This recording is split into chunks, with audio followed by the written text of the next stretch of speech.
Les députés qui approuvent la dissolution de l'Office national de l'emploi et de la main-d'œuvre, ONEMO, au profit de la création de l'Agence congolaise pour l'emploi ACPE, permettent à l'exécutif de redynamiser le service public de gestion, de contrôle de l'emploi et de mieux réguler le système de l'offre et de la demande sur le marché du travail. Cette nouvelle agence sera accompagnée par le Fonds national d'appui à l'employabilité et l'apprentissage, un autre projet de loi aussi validé par la Chambre basse du Parlement. Les débats sur la question, tant avec les acteurs nationaux qu'avec divers partenaires techniques et financiers impliqués dans le projet de réforme du service public de l'emploi congolais, avaient préconisé que de la scission-dissolution de l'ONEMO naissent deux entités, l'une devant se spécialiser dans l'intermédiation sur le marché du travail, tandis que l'autre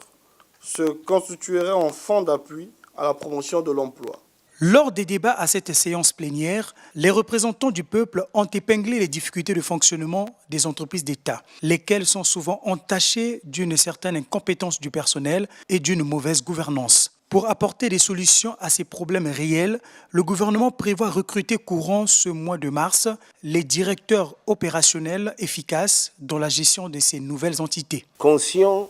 de cette situation, et l'on sait bien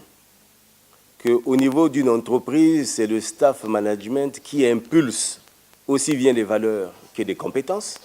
C'est pour cela que le gouvernement va faire un appel à manifestation d'intérêt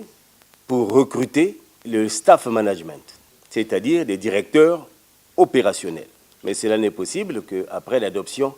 de la loi. Hormis le vote de ces deux lois précitées, les députés ont aussi examiné et adopté 4 autres projets de loi portant statut de la fonction publique territoriale et se fixant la répartition des compétences entre l'État et les collectivités locales en matière d'enseignement, de santé et d'entretien routier. Toutes ces 6 lois approuvées à l'Assemblée nationale ont été déjà validées au Sénat lors de la 4e session ordinaire budgétaire du 15 octobre au 23 décembre 2018.